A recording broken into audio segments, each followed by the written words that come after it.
Hello everyone, welcome to civil जज prep. आज चलते हम एडीपीओ के एक्ट मध्य प्रदेश विशेष न्यायालय अधिनियम 2011 को हम देखते हैं। क्या है ये मध्य प्रदेश विशेष न्यायालय अधिनियम 2011। तो आज की वीडियो में हम बात करेंगे सेक्शन 1 से लेकर के सेक्शन 7 तक, यानी कि जो फर्स्ट चैप्टर है इसको हम क्या करेंगे, कंप्लीट करेंगे, और हमारा सेकंड चैप्टर भी क्या होगा इस वाली वीडियो में सारा कंप्लीट हो जाएगा।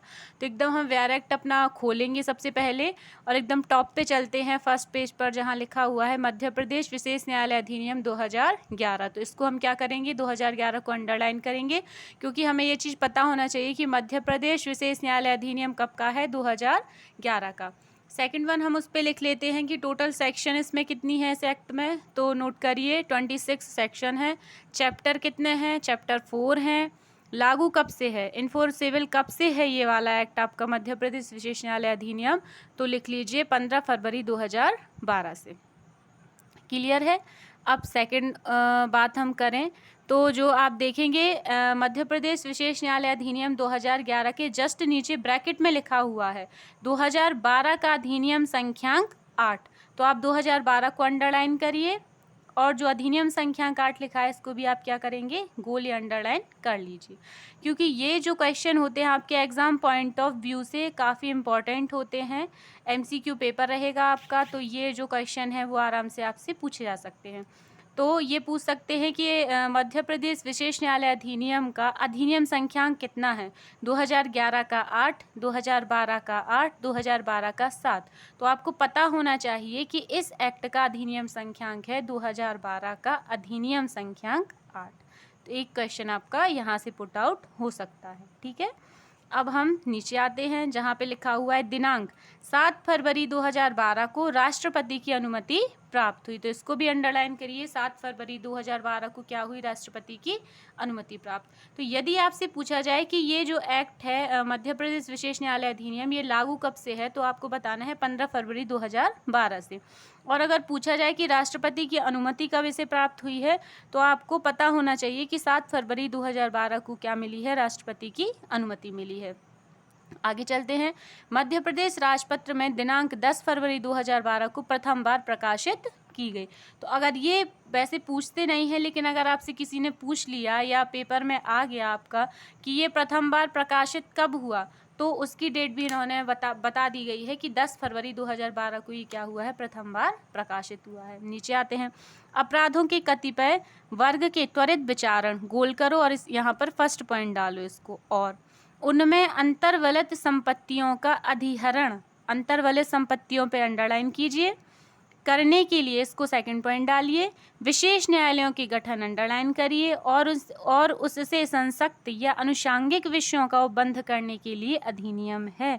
ये होती है किसी भी एक्ट में जो सबसे ऊपर हमें ये जो भाषा लिख के देते हैं, इसका अर्थ ये होता है कि इस एक्ट को बनाने का उद्देश्य क्या है। मतलब आपका उद्देश्य बताया जाता है कि इस एक्ट को हम क्यों बना रहे हैं। तो उन्होंने बताया है कि इस एक्ट को बनाने का हमारा सबसे फर्स्ट वन उद्देश्य क्या है कि जो विभिन्न विभिन्न वर्ग के अपराध हों उसके त्वरित विचारण के लिए, उसका कैसा विचारण हो, शीघ्र विचारण हो, स्पीडी ट्रायल हो। सेकंड, जो अपराध से संपत्ति क्या हुई है, प्राप्त हुई है, अर्जित हुई है, या उस अपराध में वो संपत्ति अंतर्वलित रही है, उसका क्या करने के लिए, अधिहरण करने के लिए विशेष न्यायालय का गठन किया गया है। ठीक है। और उससे जितने भी संसक्त, अनुषंगिक का मतलब होता है उससे जुड़े हुए, और अनुषंगिक का मतलब होता है उससे लगे हुए जितने भी विषय हैं उनका उपबंध करने के लिए इस एक्ट को इन्होंने बनाया है। नीचे आएंगे।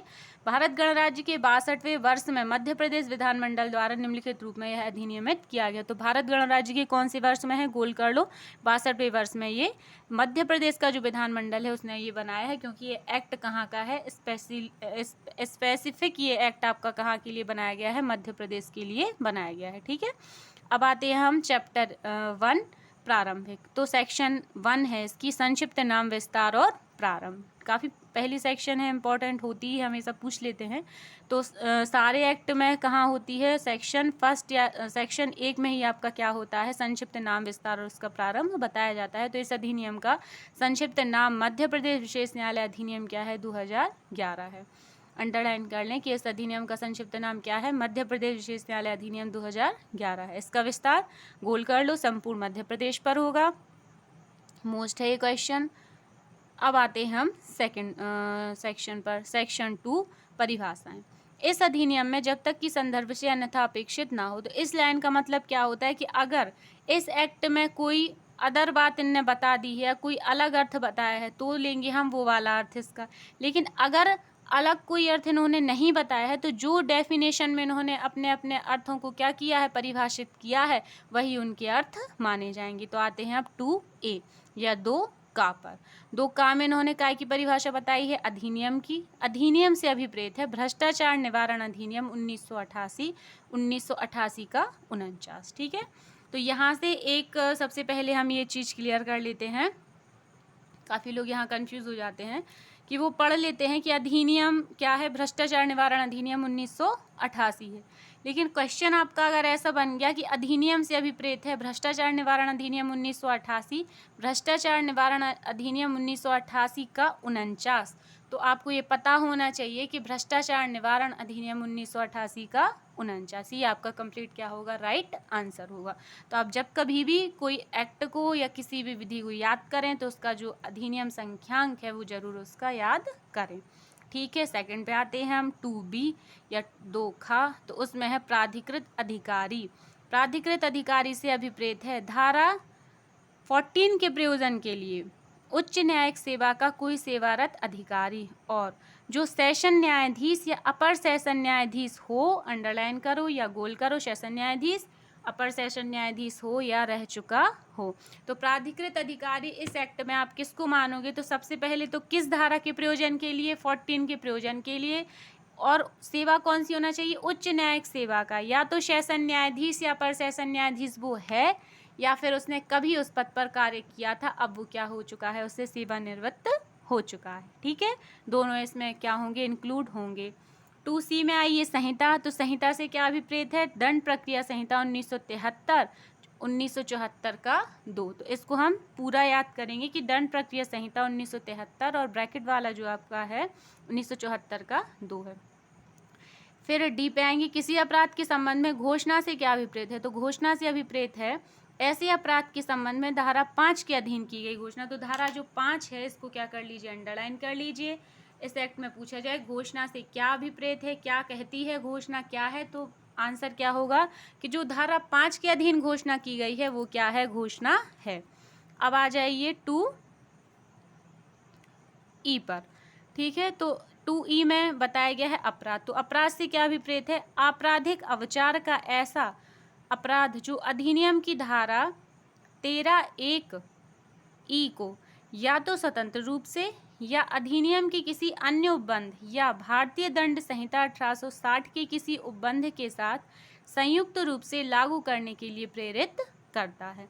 तो अंडरलाइन क्या करेंगे हम, अपराध से अभिप्रेत है आपराधिक अवचार, गोल करिए।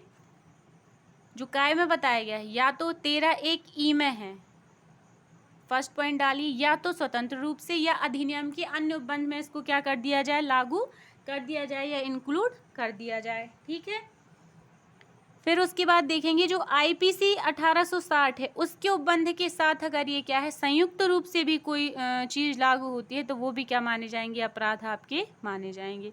अब आते हैं लास्ट डेफिनेशन पर, वो है विशेष न्यायालय। विशेष न्यायालय से क्या अभिप्रेत है, तो विशेष न्यायालय का वही अर्थ है जो धारा 3 के अधीन स्थापित है, वो क्या है, विशेष न्यायालय है। तो कौन सी धारा 3, इस अधिनियम की धारा